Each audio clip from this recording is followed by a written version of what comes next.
Welcome, beloved, to the Sankofa Ancestor Shrine. I'm your host, Sacred Woman Practitioner Tatami, and if you'd like to support the shrine, please go to patreon.com/Sankofa Shrine. This year, we are going back through the Sacred Woman book, as we have done for a few years now, and I've always enjoyed going through it, and this year, I think it's a good focus to focus on minimalism, using what we have in our homes or outside of our homes, going on nature walks, that sort of thing, and really focusing on our connection with the ancestors and our connection with prayer and that sort of thing. I have started in the last couple of years going through the book as a Hoodoo woman, as a Hoodoo practitioner, but this book is supposed to be able to be used by everybody, whether you're a Christian, you're Voodoo Sant, you practice Santeria, you are an atheist. You should be able to be a sacred woman no matter what, and really be able to connect with yourself, your womanhood, your femininity, your understanding of your body. This is mostly a book catered towards cis women, but I have tried to make this more inclusive with some of the language as well as how we address certain things, just because I think, this is just a natural way to update it as the younger generations get a hold of this wonderful trove of information. This year, I've only had a short, small list of things I think you can find in your own house or will be very cheap for you to get in order to go through the Sacred Woman journey. The Sacred Woman book is what we're going to be working through. I think it's good for everybody to have a copy, but know that I'm going to be reading from it, so you don't technically need it. It's just a treasure trove of information, and it's kind of that guidebook that everybody's always saying they want. That's like the black spell book, the black person's, original juju book. This is that information. If you want to have those instructions listed out, this is that book. The second thing I asked for everybody to get this year is to get some form of divination method. This could be your favorite tarot deck that you really want to connect with like that this year. There's some really good ancestral ones. The Grandma Babies comes to mind. Dust to Onyx Tarot comes to mind.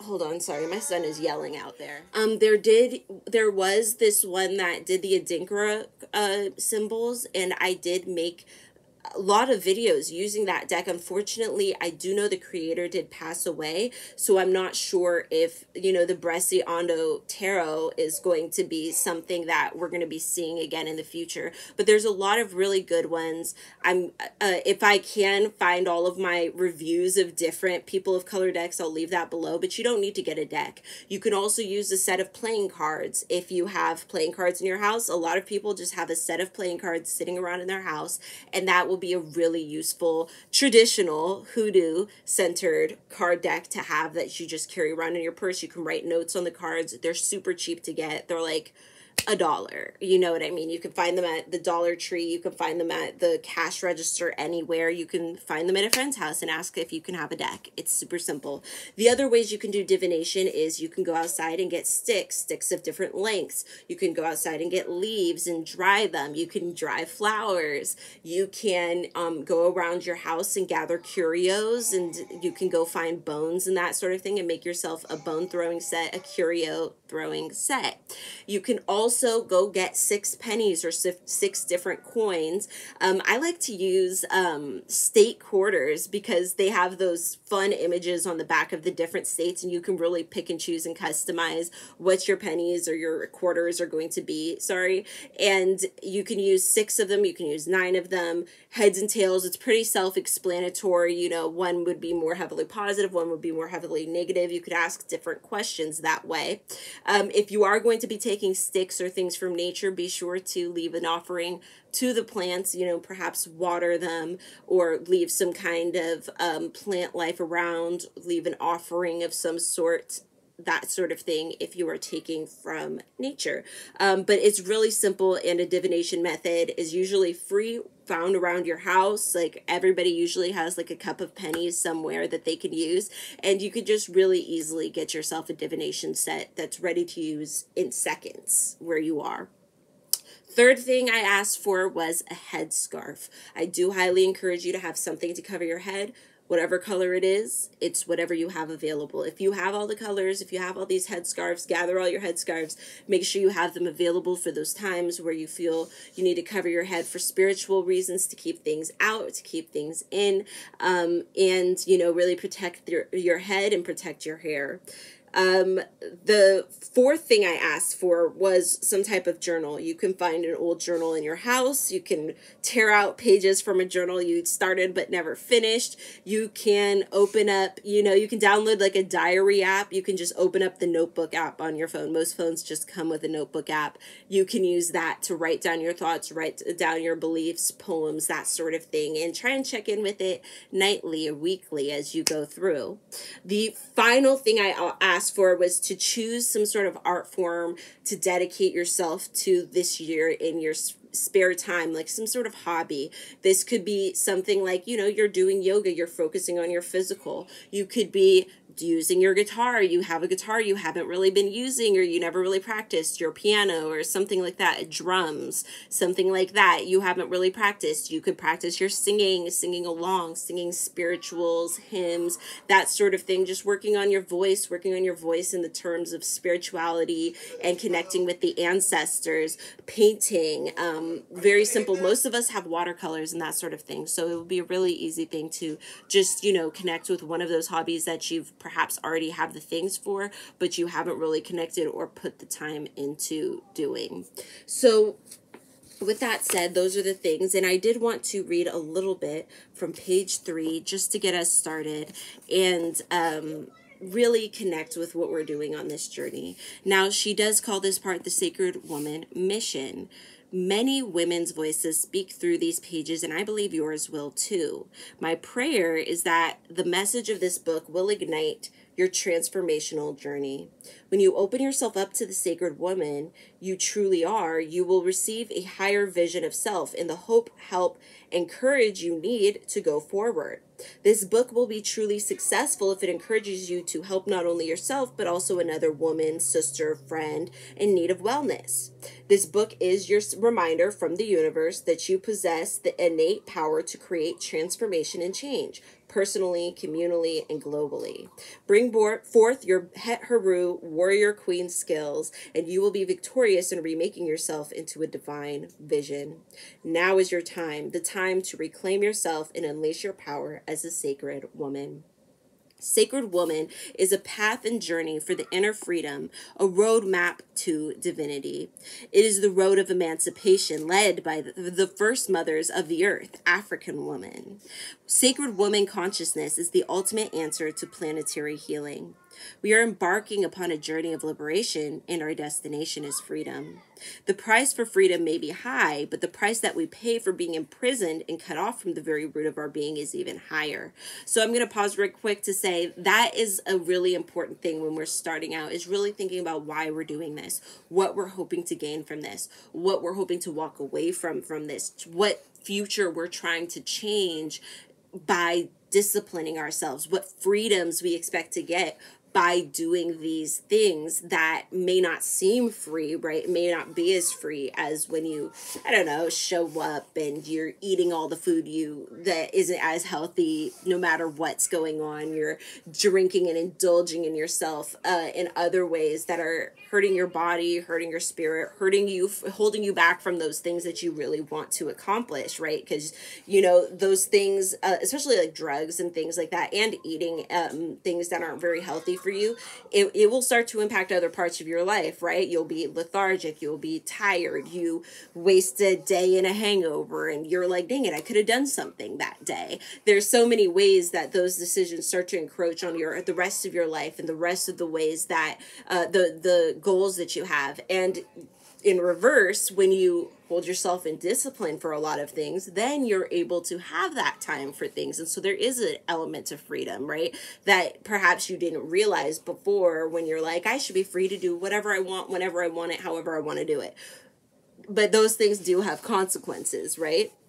So when you choose life, you must have the courage to sacrifice your old, worn out, ineffective self. We have to admit that those things are old, that they're ineffective, that they're not getting us the,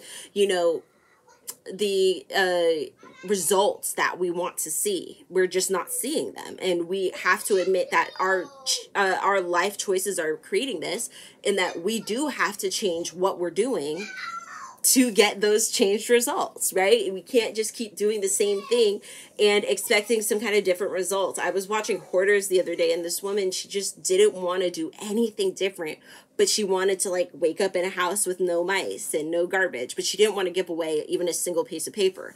And so that really reminded me of this journey, because it's just like you do have to change. You do have to give things up. You do have to make a difference in order to see that difference out there. And that does have to start with what we're doing. And we can't, though, expect other people to just automatically change to what we want. It is more about what those things that we do have control about. And we may have to decide if we're cutting people off or whatever come what may, if it's not working for us in the future as we progress. But for right now, it's just about us. It's just about us recognizing what isn't working for us and that we do need to change. As you transform from a wounded woman to a sacred woman, you will evolve from a frightened, withdrawn state to a courageous one. You will move from confusion to serenity, from mistrust to trust, from spite to compassion and love, from weakness to empowerment, from being an unconscious woman to being a wise woman. You will move from a disturbed mind to a divine mind, from restlessness to contentment, from boredom to creativity, from a suppressed woman to an expressive one. You will rise from a deflated woman to an inspired woman, from a depressed woman to a joyful one, from a disease-infested person to a disease-free one, from a dishonest woman to an honest woman, from a follower to a leader and free thinker, from a pessimist to an optimist. Like a lotus in the sun, you will blossom into a radiant, sacred woman. And this part is just so powerful to me because you will see the results. I think that there is an element of impatience that does come with a lot of these things. Like, oh, I changed my behavior with how I talk with people. I changed how I ate. I changed my addictions to things. So I expect to see those results. I want to see them in a week. I want to see them in 2 weeks. I want to see them in 3 weeks.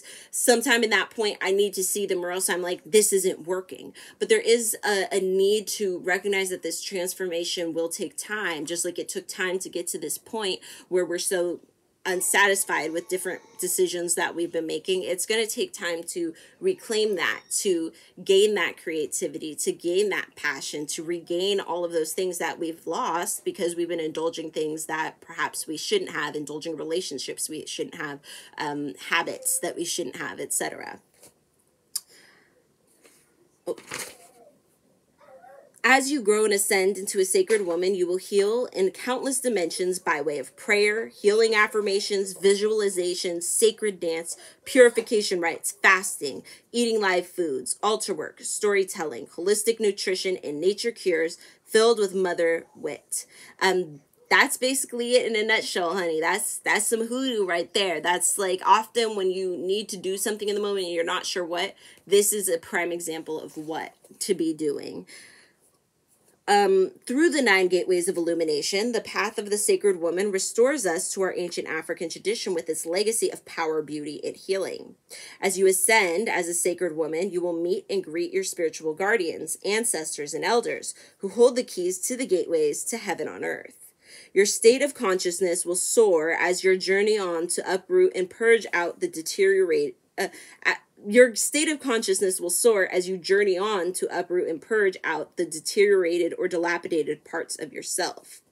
And checking and, admitting what are those deteriorated and dilapidated parts of ourselves is a huge part of the struggle. But often when you're starting the sacred woman journey, you recognize that there are parts of you like this. As you ascend,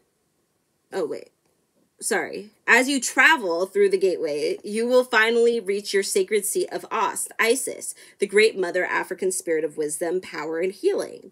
In your divine seat of a higher mind, body, and spirit, you will be fully charged and ready to be crowned by Neferutum, the divine lotus, who will aid and guide you as you reach out to others who are also in need. This is how, together, we will create planetary healing. As a sacred woman in the making, who is constantly unfolding and reinventing herself as she travels through the many gateways to wholeness, you will weave your Seneb shawl of beauty, health, and purity. Freedom will erupt within you. For after all, sacred woman, your destination is freedom, and your quest, liberation. welcome home. All right, so for the Sanab Freedom Shawl, you will find that we had spent a year doing that. Not last year, I believe 2019 is when we did that. And I have the quilt here. I did not make mine into a shawl. I made mine into prayer flags for this Sacred Woman quilt I made. So this was the Gateway 0, the Sacred Womb. It's like a womb interpretation with the Big Dipper, you know, in pearls. We have the Sacred Word, I believe, is this one. Sacred Food. So I stitched a patchwork square for each and every one of these. I think this one's Dance.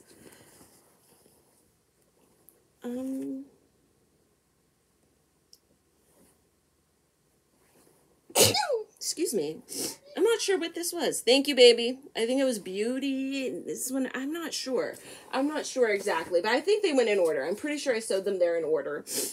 My point is if you're trying to do your Sanab Freedom Shawl, which you'll find in the book, and there's little references to it in every chapter, but it doesn't really go really deep into it at any point. I did go through it for a year and make those videos. So please go find the Sanab Freedom Shawl. I'm not sure if anyone else has ever done it, or if you look it up, I'll be the only one who said anything. I'm not sure at this point. But if you are trying to do that, that's what she's referencing. Just that creation of artwork, using scraps, using art to create. And also quilting is a Black traditional art form, a Black American tradition of family, and using, you know, old clothes and that sort of thing. So it's a very beautiful tradition. That is all I'm going to say for now. Please, absolutely, if you're checking out the shop, remember it is now ritualready.org. This is the copper skin and the light skin. There's a dark skin as well. And it's not ritualready.com anymore. You can also find it on Etsy. I have, you know, some Akuaba, what are these figurines? I have La Madama figurines. I have a lot of stuff going on there. So if you want to support in that way, you definitely can. I also want to remind you that Sacred Woman is not a look. You don't have to look a certain way. You don't have to act a certain way, in like the sense that, like, yes, we're all acting like people who are put together, people who are in their center, but that doesn't mean you have to look a certain way. You have to cover your head a certain way. You have to wear certain colors, or, you know, dress like Queen Afua, or look like Erykah Badu. You can look however you want. You can express yourself however you want. You're still a sacred woman. This is not a journey for us all to be the same person, but a journey for us all to find that person inside of us that's kind, that's creative, that's community building, that's feminine, that's trying to grow, and is full of strength and healing and love for themselves and those around them. Thank you so much for watching. I will see you next week when we start to jump in to Gateway 0. Or actually, I think it starts with before the gateways. So we're not quite at Gateway 0 yet.